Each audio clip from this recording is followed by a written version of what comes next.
everyone. Happy National Homebuyers Month. Welcome back. It's day 22. Can you believe it? I'm Marva Morris, your Central Jersey realtor. Every state does real estate a bit differently. So today I want to cover unique aspects of buying a home in New Jersey. If you're a first time buyer here, or maybe you've moved from another state, these New Jersey specific tips will help you know what to expect in our local market. First, we're going to talk about attorney review, the attorney review period. Now, we touched on this on day 12, but it is worth reiterating. In New Jersey, when you sign a home purchase contract, if prepared by a realtor, which it usually is, there's a standard 3 business day attorney review period. Now, during this time, a buyer or seller's attorney can cancel or propose changes to the contract. Always a good thing. The contract isn't binding until this period passes with no objections. Now, many states don't do this. Agents there in other states use binding contracts and they don't use lawyers. But in New Jersey, it's a safety net. So don't be surprised when we say we're under contract, but in attorney review. It's basically just a tentative stage. And if you're not using an attorney, it's after 3 days, it's null and void. So I always recommend my buyers use a real estate attorney. Typically costs between $1,500 to $2,000, and they ensure your interests are protected in the contract fine print. Next, I want to talk about home inspections and oil tanks. New Jersey has older housing, and historically, a lot of homes use oil heating, just what they did back then.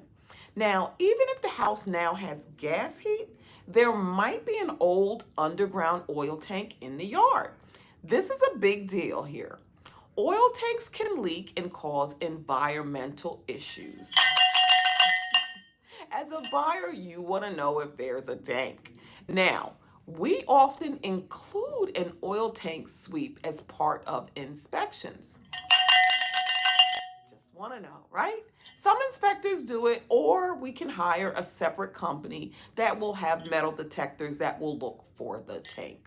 Now, if a tank is found, we usually negotiate for the seller to remove it, and then we also want them to obtain a no further action letter from the New Jersey Department of Environmental Protection. It's a very specific New Jersey issue, but it is. Now, also certain pests like termites, they're common here. We usually do a termite inspection or wood destroying insect inspection. It's often included in the general inspection because New Jersey is prime termite territory. We've got lots of trees and all that good stuff. Now, if issues are found, they're addressable. You get treatment or you can repair whatever was damaged. But you don't want surprises later, right? We also have flood zones in our beautiful coast. So if you're buying near the New Jersey shore or along a river, you got to check if it's in a FEMA flood zone. Now, New Jersey buyers in flood zones are required to get flood insurance, which can be costly. Boo! So also ask about flood history and insurance if the home is in a low-lying area. It doesn't mean don't buy it, just be informed. Now we're going to talk about property disclosures in New Jersey. Now, New Jersey sellers fill out a disclosed form about the property's condition, the age of the roof, if they've had any leaks. It's now mandatory by law. So even if the owner has rented it or it's an inherited property, it has to be filled out. But they can say that it's unknown, they don't know. Another unique law is our New Jersey Megan's Law. The real estate contract will include a notice about how buyers can check the registry for sex offenders in the area. Now, agents can't give info on this due to it being a protected thing. But buyers are directed on where to find it. We'll tell you you can go and look it up. Also, something else quirky in New Jersey, if a home is judged psychologically impacted, like there's a prior crime that happened in a home or it's haunted, it's not required to be disclosed. Only physical defects must be disclosed. So, focus on the structural facts, and if you have concerns about an area, do your own research. I can guide you on where to look for things like local crime stats and any of those other things that you might be concerned with. Now, here are a few closing logistics. New Jersey closings often involve both parties around the table, unlike some states where the buyer and seller might not meet. So, don't be surprised if you're sitting across from the seller on closing day. It's usually cordial, usually. Also, New Jersey has a realty transfer fee paid by sellers. And as a buyer, you'll pay a recording fee for the deed and mortgage. Now, if you're a first-time New Jersey buyer purchasing a new construction home, there is a one-time New Jersey new home warranty fee. The builder usually pays up front, but you're going to pay for your individual piece at closing. It gives you a state-backed warranty for 10 years on your structural items.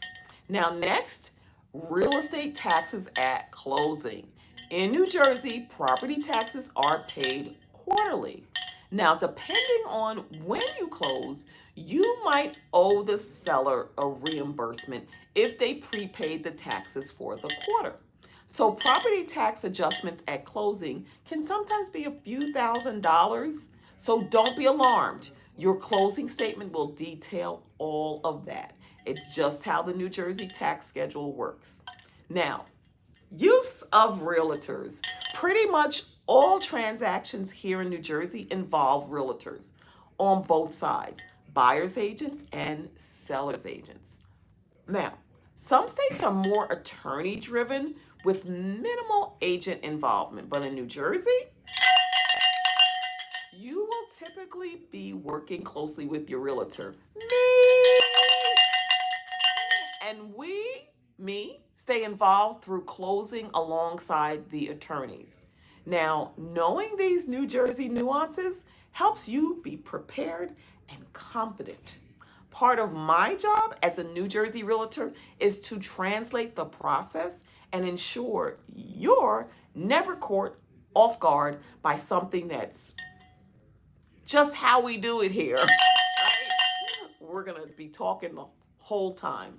Now, if you have any specific New Jersey buying questions, whether it's about towns, laws, anything, you know the drill. Text or call me at 609-468-6324.